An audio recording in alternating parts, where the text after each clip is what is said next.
Good morning, everyone.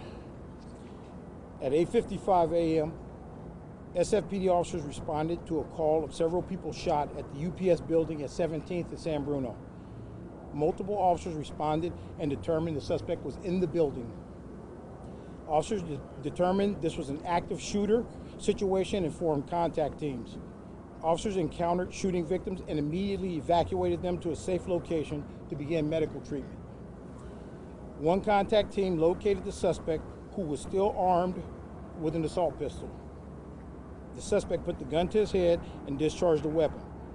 Officers secured the weapon and immediately administered aid to the suspect. The building has been secured at this point. We believe the incident involves only one suspect. At this point, we do not believe this incident is related to terrorism. The suspect was dressed in a UPS uniform, but we have not yet confirmed or determined if he is an employee of the company. At this time, we have identified 6 shooting victims, including the suspect. The suspect is deceased, as are 3 of the shooting victims. Teams continue to search the building for additional victims and witnesses who sheltered in place. The SFPD homicide detail is investigating this incident, and we ask anyone with information to contact our tip line, and that number is 415-575-4444. The San Francisco Police Department thanks our public safety partners who are assisting in our response and investigation. Our partners today include the Fire Department, San Francisco General Hospital, the Sheriff's Department, the California Highway Patrol, and the Bureau of Alcohol, Tobacco, and Firearms. This is a terrible tragedy. We recognize the impact this shooting is having on the city and UPS. We are working to establish unification sites for UPS employees and their families. The Red Cross has established one site at 500 San Bruno Avenue, another site at the Cordon Bleu School at 100 Kansas Street. Again, this is a tragedy that has touched many lives today. We ask that members of the press respect the privacy of the victims, UPS employees, and their families at this time. And at this point, I'll take a few questions. Chief, do you have any idea about a motive, why this person committed this crime? No, we do not. As you can imagine, there are dozens and dozens of witnesses to this. Identified shooter? Tentatively, we have, but we're not releasing that until we have confirmation from the medical examiner's office.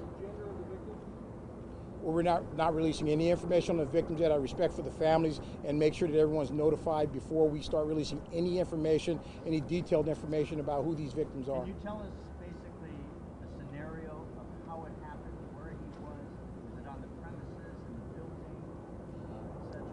Vic, I can answer only one of those, and it was in the building, but everything you've asked, we're trying to find out now. Our investigators are going through painstaking interviews with everyone that was in the building when this tragedy occurred.